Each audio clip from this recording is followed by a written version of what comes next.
ফেসবুকের মাধ্যমে প্রায় 90,000 মেয়ে কিডন্যাপ হয়েছে। ফেসবুককে ইউজ করেই 90,000 মেয়েকে কিডন্যাপ করা হয়েছে। তো যেসব মেয়ে বা ছেলেরা আছে তাদেরকে বলবো, বাইরে থেকে কোনো অজানা কেউ যদি ফ্রেন্ড রিকোয়েস্ট পাঠায়, কেউ কোনো রকম ভাবে সেটাকে একসেপ্ট করবে না। আর আরেকটা নতুন দেখা দিচ্ছে, আমাদের থানায় এসেছিল ক্লাস 6-এ পড়ে একটা মেয়ে, 12 বছর না 13 বছর বয়স, ক্লাস 6-এ পড়ে। মেয়েটার মায়ের মোবাইলে ইনস্টাগ্রাম করে। ইনস্টাগ্রাম শুনেছেন, বাচ্চারা ছোটরা করে, বড়রা অনেকে শোনেনি, ইনস্টাগ্রাম করে।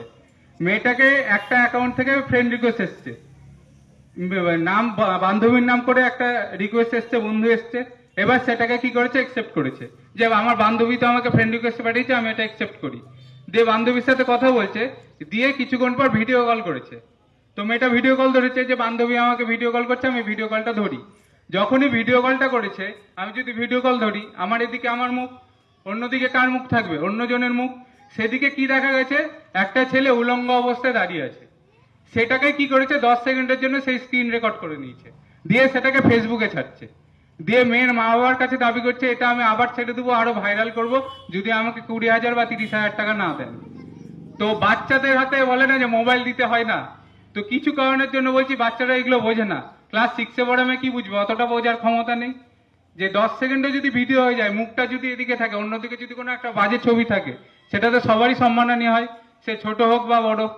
তো মোবাইলে যদি কোনো আননোন জায়গা থেকে রিকোয়েস্ট আসে, যাকে চিনেনি না, তাদেরকে কাউকে একসেপ্ট করবেন না কোনো সময়। আপনাকে ফোন করলো, ফোন করে বলছেন আপনার নামেই আধার কার্ড নাম্বার এটা, স্বামীর নাম এটা, বাড়ি এখানে, অ্যাড্রেস থানা এখানে, সব বললো, সব মিলে গেল। আপনি বললেন হ্যাঁ। তখন বলবে আপনার 1 লাখ টাকার একটা সোনার গয়না বিদেশ থেকে আসছিল আপনার নামে, সেটা কাস্টমে বা দিল্লি এয়ারপোর্টে বা কলকাতা এয়ারপোর্টে আটকে গেছে।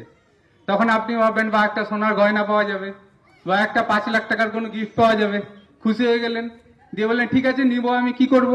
বলবে যে কাস্টমে আটকে গেছে, কাস্টমের টাকা চাইছে, 10,000 টাকা বা 15,000 বা 20,000 টাকা চাইছে। তো সেই টাকাটা আপনি আমাকে পাঠিয়ে দেন, ব্যাংক অ্যাকাউন্ট ডিটেলস দিল, পাঠিয়ে দিল। আপনি কি করলেন, একটা সোনার হার বা 2 লাখ টাকা বা 5 লাখ টাকার জন্য কি করলেন, 10,000 টাকা পাঠিয়ে দিলেন।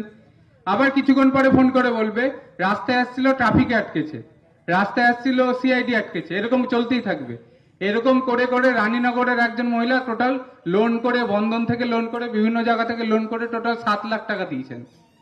ঠিক আছে, 7 লাখ, 7 লাখ, 7 লাখ টাকা দেওয়ার পরে আবার চাইছে 1 লাখ টাকা, যে আপনার বাড়ির কাছে আছে, রাস্তায় আটকে গেছে, এবার আপনি এই টাকাটা দিন, আপনার বাড়িতে পৌঁছে যাবে। তারপরে মহিলা আর বাড়িতে গয়না পৌঁছানি, মহিলা কোথায় গেছে, আমাদের বহরমপুর সাইবার থানায় গেছে। তো যখনই কোনো সাইবার প্রতারণা হবে, একটা নাম্বার অবশ্যই মনে রাখবেন, যেটা এখানে লেখা আছে দেখুন, 1930, 1930। কি নাম্বারটা বললাম, 1930। এই নাম্বারটা সকলে মনে রাখবেন, 1930। যখনই দেখবেন আপনি কোনো সাইবার প্রতারণার ফাঁদে পা পড়েছেন, তখনই কি করবেন, 1930 নাম্বারে ফোন করবেন, আর লোকাল থানায় যাবেন, একটা জিডি করবে, বা লোকাল থানা আপনাকে বলে দিবে কি কাজ করতে হবে। কারণ এখান থেকে বহরমপুর সাইবার ক্রাইম থানা অনেকটা দূর, 1.5 ঘন্টা 2 ঘন্টা লেগে যায়। তো যে তার আগে যদি কমপ্লেনটা করে নেন, যদি আপনার সাইবার ফ্রড হয়, 1,000 টাকা, 2,000 টাকা, 50,000 বা 1 লাখ টাকা চলে গেছে, আপনি সঙ্গে সঙ্গে কি করবেন, 1930-এ ফোন করবেন না, লোকাল থানায় যোগাযোগ করবেন। কারণ যত তাড়াতাড়ি, 1 ঘন্টার মধ্যে কমপ্লেন করতে পারলে আপনার টাকা আটকে থাকবে। যদি 2 ঘন্টা, 3 ঘন্টা, 4 ঘন্টা হয়, টাকা কিন্তু বেরিয়ে যাবে। সেই জন্য বলছি, সাইবার থানা যাওয়ার আগে একবার লোকাল থানায় যোগাযোগ করবেন, আর 1930-এ একটা ফোন করবেন। তাহলে যতটা সম্ভব 1 ঘন্টা, আধা ঘন্টার মধ্যে কমপ্লেন করতে পারলে টাকাটা কি হবে, আটকে যাবে। আরেকটা নতুন টপিক এখন খুব চলছে, গোটা ইন্ডিয়া জুড়ে চলছে, ফোনে কথা বলতে গেলেও দেখবেন ফোনে কিছুক্ষণ ধরে বলছে, সেটা কি ডিজিটাল অ্যারেস্ট। নাম শুনেছেন? এবার ডিজিটাল অ্যারেস্ট এটা মেনলি হচ্ছে কোথায়, মেন টাউনে যেখানে ওই কোটিপতি, প্রচুর পয়সাওয়ালা বিজনেসম্যান বড় বড় হচ্ছে, তাদেরকে এটা হচ্ছে। আমারই নিজেরই একটা কেস আছে বহরমপুর সাইবার থানায়।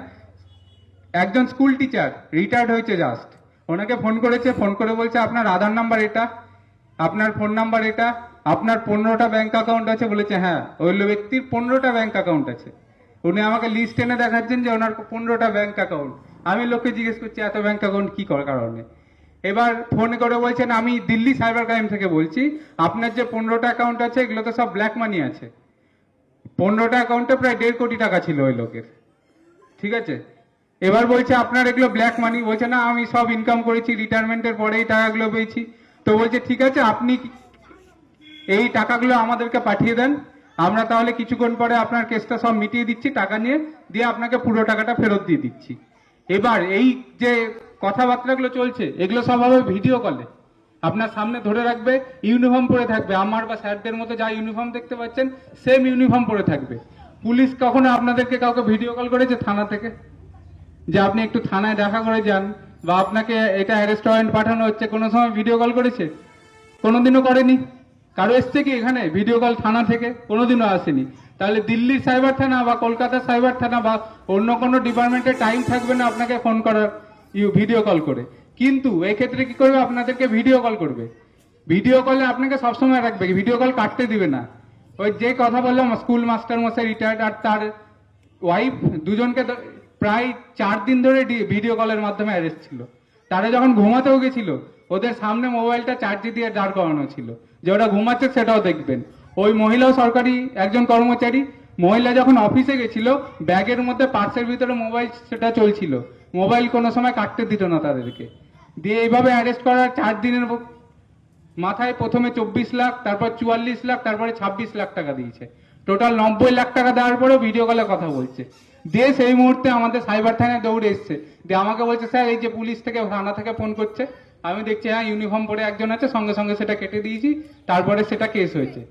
এবার যে আমরা যে 1930-এ ফোন করেছি, কিন্তু তিনি 2 দিন পরে এসছে, টোটাল 90 লাখ টাকা দেওয়া কমপ্লিট, তার 2 দিন পরে আমাদের কাছে এসছে, আমাদের কাছে আর কিছু করার নেই।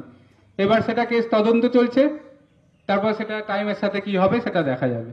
তো এই গ্রামের দিকে এটা কম হয়, এটা মেইনলি বড় বড় শহরে। দিল্লিতে সবচেয়ে বড় হলো, দিল্লিতে একজন 1.5 কোটি টাকা দিয়েছে, ডিজিটাল অ্যারেস্টের শিকার হয়ে 1.5 কোটি টাকা দিয়েছে। এটা গ্রামের দিকে কম, শহরের দিকে বেশি।